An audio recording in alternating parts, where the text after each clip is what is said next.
les laboratoires baignés de lumière, des mains israéliennes cherchent et espèrent.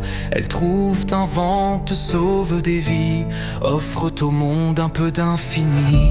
Un souffle de science, un don pour guérir. Quand la mort rôde, elles font refleurir. Par elles, des cancers sont démasqués. Par elles, l'espoir peut renaître en secret. Et pourtant, des ombres dans la nuit profanent des tombes souillent sans bruit. Des cris de haine, de cendres et de fiel appellent la fin d'un peuple éternel. Mais comment oublier dans cette terre le lieu du souffle du tout premier mystère? Israël, berceau d'un lien sacré, lieu où Dieu choisit de parler. On ne combat pas l'injustice en brûlant l'arbre de la justice. On ne guérit pas les douleurs du passé en jetant la mémoire aux pieds. Ceux qui frappent des pierres muettes ignorent l'âme que la haine rejette. Et quand ils brisent des vitraux de prière, c'est leur propre lumière qu'ils enterrent.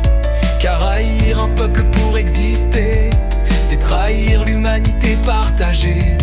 Nul Dieu n'ordonne qu'on piétine un frère ou qu'on maudisse la vie d'un autre sur terre. À ceux qui crient qu'Israël disparaisse, savez-vous ce que vous effacez?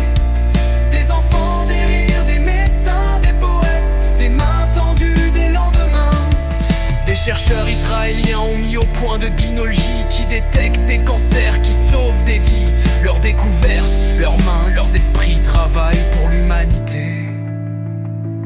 Et pourtant, des tombes sont profanées, des synagogues souillées, des cris de haine réclamant la fin d'Israël, comme si détruire pouvait guérir. Mais haïr un peuple, c'est trahir la dignité humaine. Ce n'est pas la justice que l'on défend quand on brûle la mémoire. Ce n'est pas la paix que l'on construit quand on nie le droit d'exister.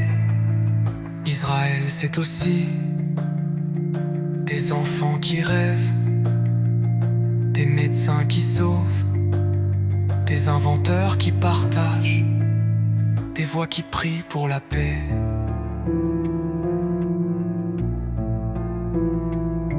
On ne lutte pas contre l'injustice par l'injustice. On ne rend pas hommage aux morts en piétinant les vivants. On ne construit aucun monde meilleur sur les cendres de la haine.